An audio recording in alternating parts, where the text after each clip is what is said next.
Starbucks doesn't market themselves selling coffee.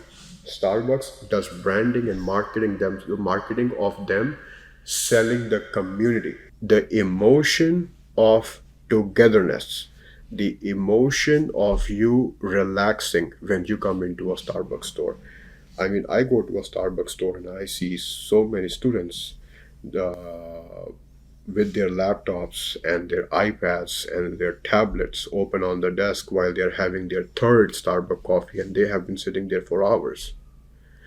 And Starbucks doesn't put any restriction that a person has to be sitting there for only limited time now. And yet, there are so many people who would rather have a Starbucks coffee than trying any other small business cafe shop. And then people wonder what is Starbucks doing that my cafe shop is not doing.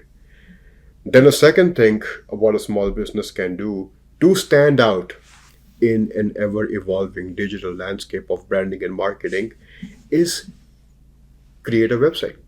Just you creating a website for your small business can take you leaps and bounds ahead of a lot of small business competition out there. And then what you can do even more, one step even forward than a lot of other small businesses who also might have a shitty website or anything, you can put photos of your product category. You have a product category. If you're a furniture store, you have furnitures, fine. Upload pictures, good professional grade photos of the furniture that you are selling on your website. That does not mean that you are selling your furniture online. What that means is that if a customer goes, if a consumer, if a lead, if somebody goes to a website and they check out the pictures of the furniture, they will get a better idea on what they really want to buy. Make them one step closer to actually buying from your store.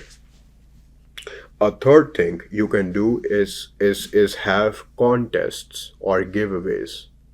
For example, in trucking companies, a lot of trucking companies, what they do in order to keep their drivers drive safely on road and to motivate them to drive safely, following all laws and follow all safety procedures and protocols, there are certain trucking companies that give out gift cards, Tim Hortons gift cards, Starbucks gift cards, McDonald's gift cards, that hey, this is the month you follow literally all safety procedures and protocols. Similarly, in your small business, you can hold certain contests or giveaways where you can offer free stuff to the customers, or you can create what industry calls a loss leader. What that means, that is a brand new term for a lot of people out there. What a loss leader means is that you can sell one product at a very below market price. Let's say this pen. If the competition and everybody is selling this pen for $5, you can come out and say, I'm going to sell this pen for 50 cents. See, while everybody's selling this for $5, you can sell this for 50 cents. However, the only difference is other people, they are selling their pens as is. You can sell your pen for 50 cents. However, if somebody really likes to collect pens or anything, you can sell the case of the pen or an extra refill or an extra ink for $4 or $6 or $7. See, now while everybody is selling one pen for $5, you can make an extra buck or two just off of the one pen. How expensive do you think is it to get an ink or refill to manufacture for a pen? Not very expensive. So a loss leader is something, while you are selling one thing for a below market price, you can upsell a second thing for a far greater price to attract more people and to sell them, to provide them a better service, not to sell them blindly something very cheaply and then sell them the second thing for an aggressive, expensive price. That is also not a good thing, got good business practice. A third thing that you can do is actually join Facebook communities. How many times has it happened when you woke up in the morning and the first thing that you did was to check your Facebook page, check your Instagram page, to see that if you commented on a post, did somebody else comment to your post, to your comment. So you can also join a Facebook community where you can literally sell and advertise on your small business and let people know I exist, my small business exists, come and buy from me, ask me questions. These are some really interesting things that a small business can do, and a lot of you do not do these things. It is extremely easy to nod and say that yes, we will do what we do.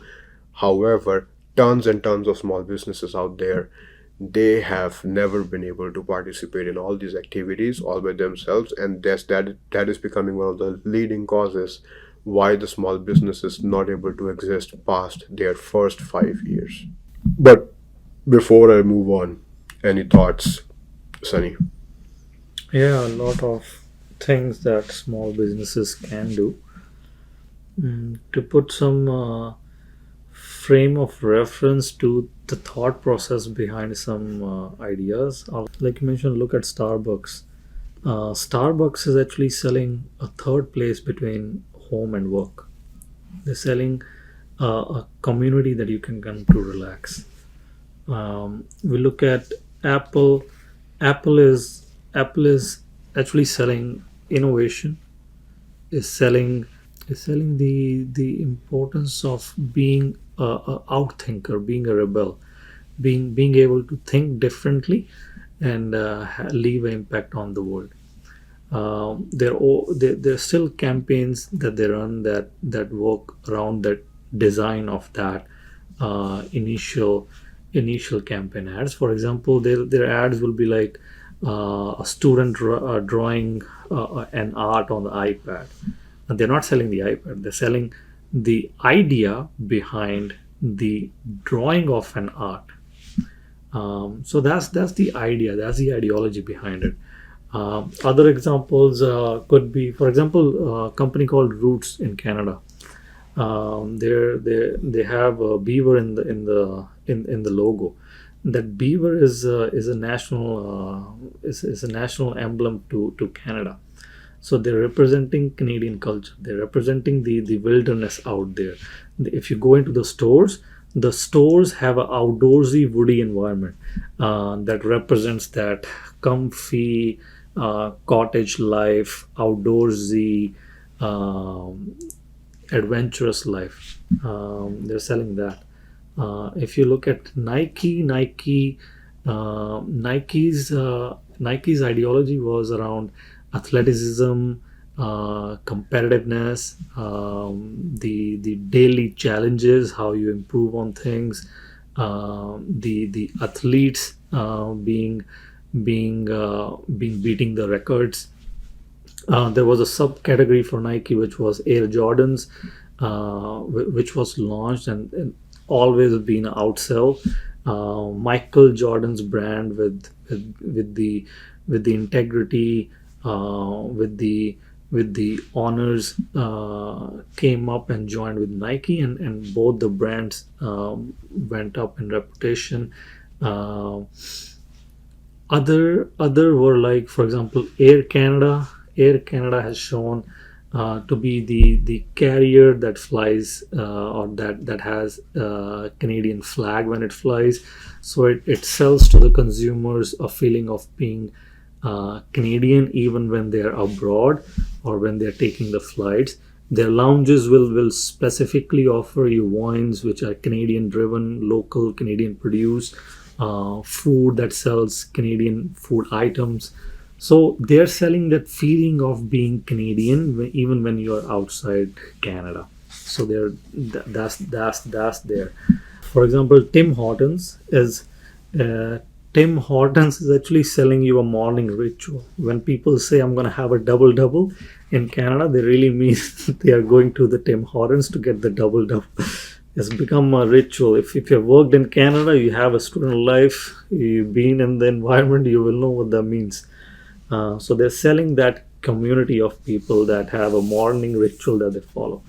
Um, Tim Horton has also campaigned around and shared some fundings on, for example, hockey leagues for young adults. They have campaigned for it, so they're promoting that Canadian life that people are living around. Um, I think that's all I have for now. No, you're coming on the right point. You're coming on the right point, Sunny. Nike's and Air Canada's points and routes. These are some really interesting points, and people need to research these things. By the way, these are other than Nike, Roots, and Air Canada. These are Canadian companies. They also started somewhere. Okay, they are not that come into presence with billions of dollars of sales every year into their business. They also started somewhere. They also had losses. They also had multiple issues in their companies, and in the end, they came out and they're able to build a brand out of themselves.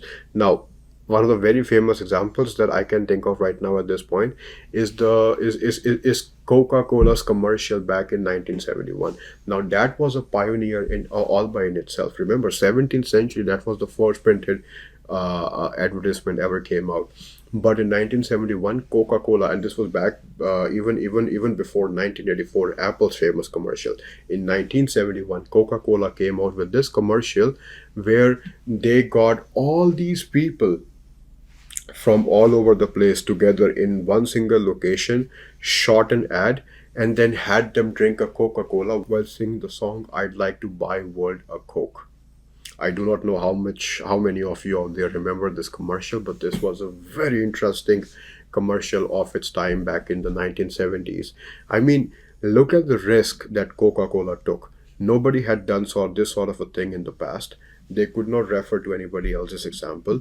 They took this risk and it paid off. It paid off. They were selling togetherness, community, peace, building a strong community with that one ad.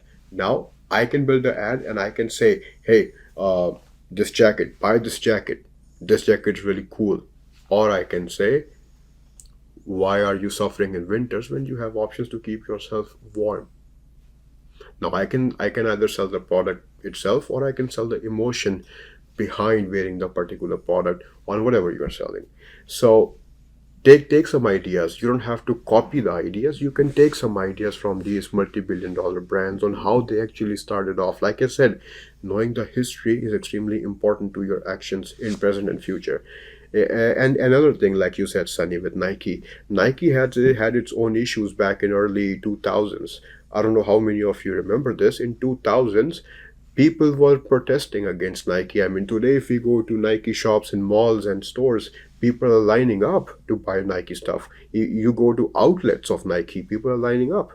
And back in 2000s, people were connecting Nike with poor labor practices and sweatshops. People were claiming, environmental activists and environmentally active people were claiming that uh, Nike was using illegal child practices, sweatshops, and poor labor practices to create their shoes. Now, even today, we know that approximately 30 to 40% of all the product that Nike is selling is being manufactured in places like Vietnam and China and Bangladesh. While Nike is building extremely minimum amount of their stuff in the United States or Canada, that does not mean that Nike is actually doing what people are claiming. It could be true, what people are saying could be true, but there is no way of proving, at least at this point. Coming back to the topic, these allegations put a dent in Nike's business. And to recover from this damage, what did Nike do?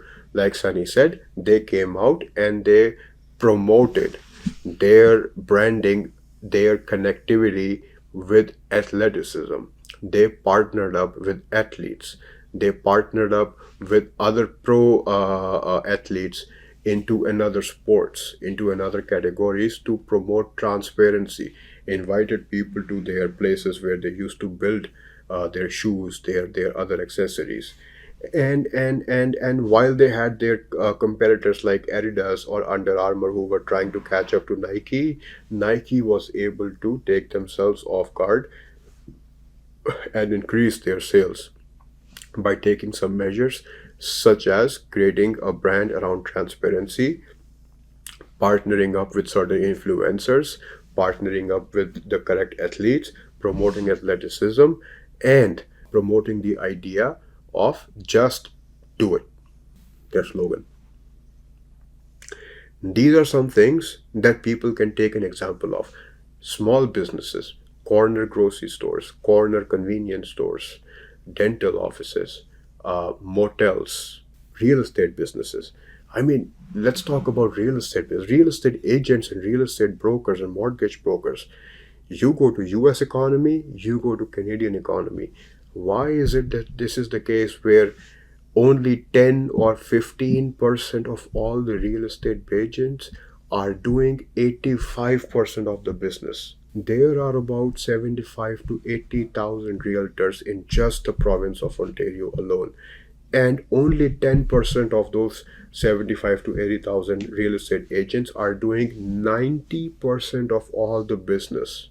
And the only reason they are doing it because they invest into the idea of branding and marketing themselves, their own business. They create teams, they optimize their performance, they optimize their expenses, they optimize how and how much they want to spend and how they want to strategically do the branding and marketing of their own business. So these things are extremely important. Small businesses, they cannot grow, they cannot scale because they do not try to adapt to all this ever evolving landscape of marketing and branding. It is extremely important, guys, for you guys to start getting aboard this train.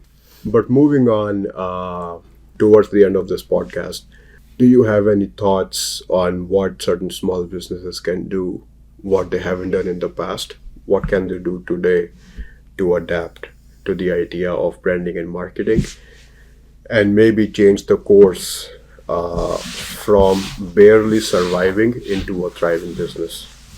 Your thoughts, Sunny? There's a lot of things that, Archit, I'm sure that you notice as well. Around the corner shops, the first thing to start would be website. Would be a website on a Google. That way, anybody who's in the neighbor can search you out.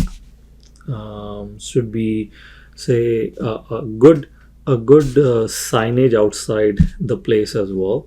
A well lit sign and some poster, like well lit posters that can show without even walking in that, okay, what you do actually, what kind of things you sell. It could be that, could be running marketing ads on digital platforms. Those are some basic things that I think a small business uh, might think into investing their dollar in to get a good return. Yeah, Um, that is very true, Sunny.